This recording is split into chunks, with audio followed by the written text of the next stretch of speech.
who's got a longer barrel? They do. They do. Longer barrel shoots farther, more accurately, more velocity. Also, that's part to do this. Here's this round. There's the projectile, there's the powder that propels it. There's the projectile, there's the powder. Who's got more powder? Yeah, this is They a do. bottleneck cartridge. It's even actually got more powder than it would if it was just the same length. That's right. So here we go. This bullet comes out at 2,000 feet per second. This comes out at 3. So it's got more velocity, more penetrating power. Now it gets worse. Look at that German 75 gun and look at the round in the rack. That comes out at close to 4,000 feet. Now we'll talk more about that in a few more minutes. Now, next one. See, this tank weighs 32 tons, so it's got good armor. So this was considered a light tank. This is considered a medium tank. The problem was early Shermans had narrow tracks. When I weigh 32 tons and I have narrow tracks, I sink in the soft ground. Later Shermans, they now modified and have wider tracks. This has 5 people, a driver, assistant driver, loader, and gun operator, and a commander. Now, I didn't tell you, but my real job in life, I teach auto mechanics at De Anza College. I've been there for 39 years. So if I can describe this tank, for 6 months, this was the best tank on the battlefield in North Africa. After that, the Germans came up with a bigger gun, then they came up with bigger tanks. One big drawback the United States did is we did not come up with a bigger tank in World War II. We did, but it came out way too late to be effective. So what's happening is they kept using this tank.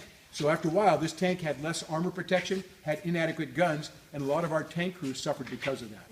Died needlessly, injured needlessly. The biggest Russian gun was a 50. When the Germans saw this tank, they shot at it, and the Russians had now incorporated sloped armor. Almost every tank, if you're a German tanker and you're seeing your bullets bouncing off, you're penetrate. So when the German 50 shot at this thing, they would deflect or ricochet off. If you're a German tanker and you're seeing your bullets bouncing off, you're not too happy. This one had a high velocity 76 gun compared to what the Germans had. So this could knock out any German tank at that time. This is summer of '41. The big German tanks came out the next year and the next year after that.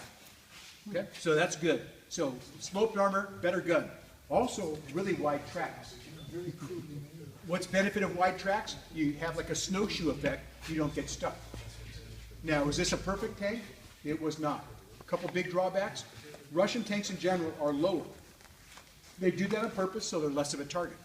But since they're lower, it's very cramped inside. Usually you have to be 5'6" or less to be a Russian tanker. And they even get lower in some newer tanks. Next one, you notice all these other tanks have radio antennas?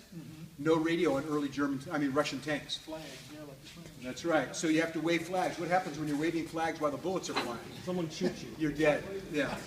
So all the invading German tanks had radios. The early Russian T-34s did not. By the animal named Panther tank. This tank, maybe you've seen the History Channel.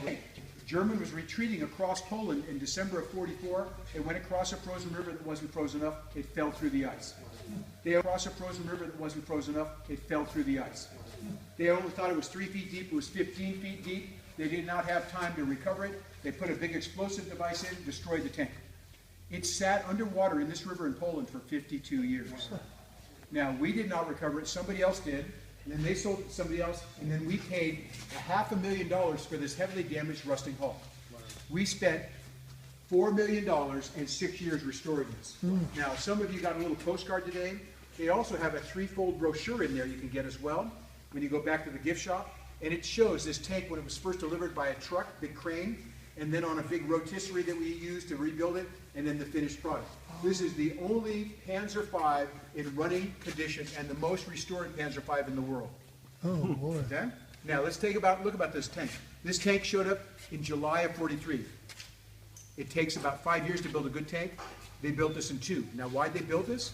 Because of that Russian tank. Yeah. So they copied the Russians. The Germans, sloped armor because the Russians had it. Wide tracks, Germans copied it. Big gun, Germans improved it. Now, when the Germans came up with a bigger gun, what did the Russians do? They came up with a bigger gun. There's a T-34 with a bigger gun. Now, let's talk more about this one. This tank was heavily damaged. The upper deck was ruptured and broken. We cut it off, had a new one made. We welded on with welding rod. Took 1,000 pounds of welding rod to reinstall it. All the thin sheet metal was rusted away, so we had all that refabricated, reproduced. It had torsion bars for springs, rusted. We contacted the original manufacturer of the torsion bars from World War II, and they made more torsion bars. The rubber on the tire, most of it's original, but some we found in a warehouse, new old stock. Wonderful. Okay? What's the comparative ground pressures among these Not much. battle tanks? Ready? What's happening is this. The wider the tracks, the load is spread out. So the worst tank in this group right here is the Sherman, early Sherman with narrow tracks, 15 pounds per square inch. But the Russians in this tank, less than 10. Wow. Because they spread it out. That's the idea. Even with the high, because this is what, 45 tons? It is. They hauled them by train from Germany to Russia, unloaded them. 90% of these broke down before they got to the battle because they were so unreliable. Now, as the wars progressed, 43, 44, 45, they got better, but of course now there were fewer and fewer because we were bombing the hell out of their factories. Right. Other things, this tank, as you mentioned, weighs 45 tons. It was supposed to weigh 35 tons. The biggest weak link in this transmission was the transmission. The gears were designed for 35 tons. If I have 45 tons and I step on the gas, it would literally shear the teeth off the transmissions on the early versions. What they do to compensate for it, they block the throttle so you couldn't get full throttle. Because they couldn't redesign the transmission that fast. How Germanic. And Next one. What's this surface on the front? Only Germans did this, and they only did it for 1 year, called Zimmer. And what it is this is a about 3/4 inch layer of sawdust and cement and plastic. And what it's meant to do is this. The Germans, this is a German tank, the Germans thought the Russians had an explosive device that could be attached to a metal body of a tank by a magnet. Now, why'd they think that? Because that's what the Japanese were doing to our tanks in the South Pacific. They'd have a suicidal Japanese soldier put this anti-tank mine on and blow a tank up. And didn't the Germans do it too with their Well, own infantry? I'm I going mean, to their say, own I'm going to say infantry did it yes. to Allied tanks. I'm going to say yes, they did, but a lot of them were not very big charges. Right. So what happens, the Germans now troweled this on to create a non-magnetic surface. It added weight, added extra time, so by December of 44, they didn't do this anymore. So they only did it for about 1 year, late 43 to late 44. Next one. If you notice on the side of the tank, it's got skirts hanging here. Those were not there. First people to encounter this tank were the Russians. They knew they couldn't penetrate the front of this tank with anything they had, so they realized they could shoot into the side of the tank there because the armor inside was thinner. And the Germans saw what they were doing, so now they made these brackets and they hung this armor.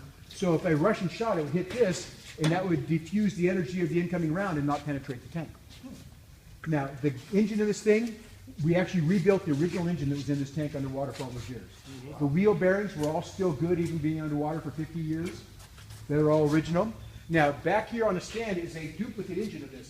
It's a V12 Maybach engine, 23 liter, 800 horsepower, multiple carbureted, 800 gasoline engine. So if you want to look at that, it's got a roller bearing crankshaft. It's pretty phenomenal. Anybody have any quick questions on this tank? Yes, sir. What's the little mini Today. We paid $40,000 for this tank. Why? When Russia collapsed as a country, now all the independent states became independent, they had to pay their independent soldiers. They had no economy, just like Ukraine doesn't still today. So what they do is, what do they have and they don't need? A lot of spare vehicles. So we went over there with suitcases of cash, and we bought many of the Eastern Bloc vehicles you see now at that time. So this one, anybody recognize the country of origin? East Germany. Well, this belonged to East Germany, which is part of Russia. Well, East Germany now joined back with West Germany. I can't bring an East German tank over to the west side because in battle we'd shoot each other by mistake. So in a sense it was a useless tank to them. It had just come out of the rebuild shop. $40,000 we got this tank for. crazy. Same tank that Saddam Hussein had in Desert Storm. Now there's different levels of all tanks. You know, the ones Russia has have all the bells and whistles. Export tanks have fewer bells and whistles. You don't want to give all your secrets away. Plus it made them cost too much to give them all the high-tech stuff. So Iraq got these tanks, and they were okay. But we came up with better battle tactics. We came up behind them instead of in front of them. That caught them by surprise. But we also did this. We shot a lot of the Russian tanks at night. Here's why. Russian tanks, any tank in the desert all day long gets hot. The U.S. tanks have heat sights. They see thermal imaging. So we're at night looking around. All of a sudden we see this tank parked out there 2 miles away, kind of sitting there. The Iraqis think they're not being noticed. And then we shoot them, and we penetrate the turret. There's ammunition in the turret that explodes all the rest of the ammo. The pressure blows the turret off, and you see the turret laying next to it on the ground. So a T-72, good gun. This is a smoothbore gun, so the bullet can come out at a higher velocity. How do they give it stability? It's got fins on the back, like a dart. So this is a fin-stabilized round, where older guns with rifling are spin-stabilized. You guys? Hello? Allows you to do this. See how the tracks have little cups on them? So this can swim about 10 miles an hour to the shore, but then it can drive up onto the beach and can even drive farther in to carry troops farther away from the shore area. This one is enclosed, some were open tops. Early ones were not too good. Why? You had to jump out the top and you're like 8 feet off the ground. Some of them had doors in the back, which I like a little better. This one's enclosed. It does have a cannon, so it does have a little more offensive capability as it goes ashore. Questions? What year was that one? This would be 50s, 60s. Yeah. Okay, let's go look at this kind of multicolored vehicle. You can go around. That gun's no good. That's a 37. That was okay in 38, 39. It's obsolete. There's the 37 bullet. Does that look like it's obsolete? You better believe it does. So to make the British happy, what we did is we quickly modified the hull and we mounted a 75 right here. You can see it's substantially larger. Now, what's the drawback of mounting that there? It doesn't go all the way around. It has a little traverse, but the rest you have to turn. You'd rather have the gun up on top. Tanks like to hide behind a hill for protection, but to shoot this, I have to drive up and out. When you drive up and out, you're going to get return fire coming back in. Now, a couple things I can tell you about this tank. This is a second generation M3 medium tank. How do I know? If I look on the side, there's no door. Early M3s had a door, but they found out the Germans would shoot the door because that was easier to blow up than the rest of the tank. Yep. Now, if you want to see one of these in a movie, 1943, Frank Capra made a movie called Sahara with Humphrey Bogart. And it shows him driving in the desert, supposedly North Africa. It was actually the beaches of Oregon where they filmed it. Okay? In the late 1990s, Jim Belushi made a remake, a color version of Sahara, so you can Netflix and watch both of them. Both of them are good. Maybe I have a question. 7 people inside here. No air conditioning, 115 degrees in the desert in North Africa, people shooting at you. Not a lot of fun. The best tank engine for the Sherman were these two right here. These were built especially by Ford Motor Company, and here's what it is. This is 1943, so second generation Sherman engines. Knockout World War II, Korea, Vietnam, landmines. Still today. Number 2 in World War II was anti-tank guns. You could build these quickly and cheaply, hide them in the bushes, knock out the enemy. Now, as the tanks got bigger, the tank guns got bigger as well, as we saw in the previous room. This vehicle right here is the first vehicle Mr. Littlefeld bought in military. He'd already built a Peterbilt. He bought a Peterbilt truck and restored it. He'd restored some farm tractors back in the 60s and 70s. But this was his first military vehicle. And then that first U.S. tank, we saw the M5 Stuart tank in that other building. That was his first. Tanks take more time and more money.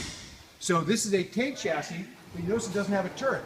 Cheaper to make, but it's got a big gun called an assault tank or a tank destroyer or a Sturmgeschütz. This hides in a riverbed with bushes. You go by, knocks you out. This is German. This type of vehicle knocked out over 25,000 Russian tanks in operation. Deadly weapon, very, very effective. Didn't they also use those for like infantry support, like blasting buildings and strong points? Yeah, it depends on what barrel they had on them. It's probably the same gun. Said to me, they're all about the same size. Is there a reason for that? Yeah. You know, Army's designers come up with these 100-ton tanks, you know, that are 20 feet tall. And then somebody from the logistics department shows up and, oh, it's really neat, but okay, let's see, it weighs 100 tons. Jesus, there's a problem. There's no bridge in the world that can support it. Or a train tunnel with a little. Yeah, again, any tank you build has to fit within the dimensions of the company and what they're used for is when you come to a German toolbox. You know, the tank guys have a hard time touching all this sort of. That is what you use. That's a big money supplier. Yeah, yeah. Now that one came out of the divorce.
the Centurion.